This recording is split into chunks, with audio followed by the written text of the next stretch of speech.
You know that friend who's always busy? The one who cancels plans at the last minute?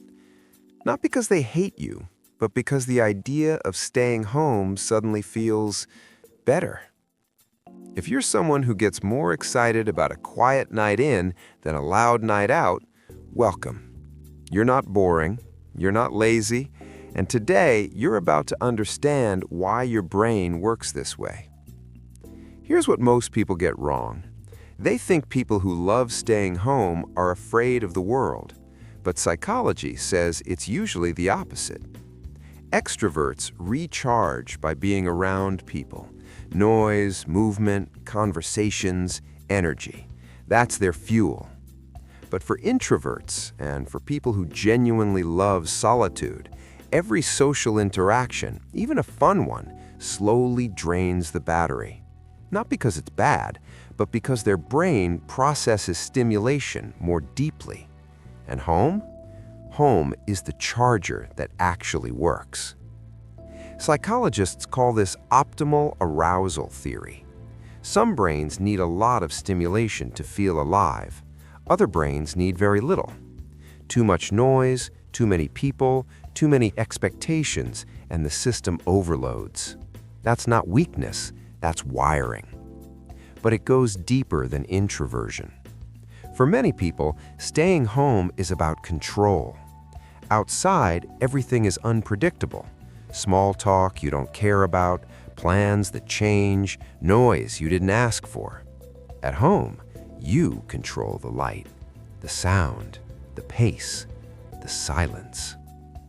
For people who are anxious or highly sensitive, that control isn't comfort, it's regulation. And here's something most people don't expect. Research shows that people who enjoy solitude tend to be more introspective, more creative, and better at problem solving. Staying home isn't doing nothing. It's where your mind finally has space to think.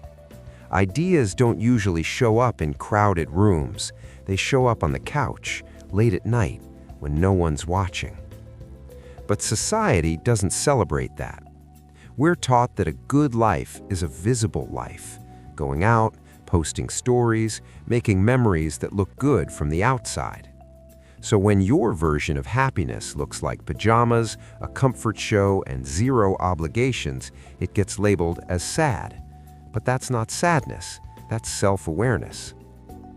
Now, to be clear, sometimes staying home can come from a darker place. Social anxiety, past experiences, that quiet voice that says, "What's the point?" And that's an important question to ask yourself. Do you stay home because it fills you up, or because leaving feels too heavy? One is peace, the other is hiding. But if you genuinely love staying home, you're not missing out. You're just living differently. You find joy in small rituals, the same coffee mug every morning, the exact spot on the couch, the way the room feels at sunset. Things most people rush past. Psychologists call this low stimulation preference. These people don't need the world to entertain them. Their inner world is already loud enough. So if you're someone who cancels plans without guilt, who enjoys being alone without feeling lonely, who would rather re-watch a comfort show than chase new experiences, you're not broken. You're wired for depth over noise, for peace over performance. Tell me, do you actually love staying home, or do you think society just hasn't learned how to respect different brains yet? And if this felt uncomfortably accurate, the next video is going to explain something about you that most people never notice. You should probably watch it.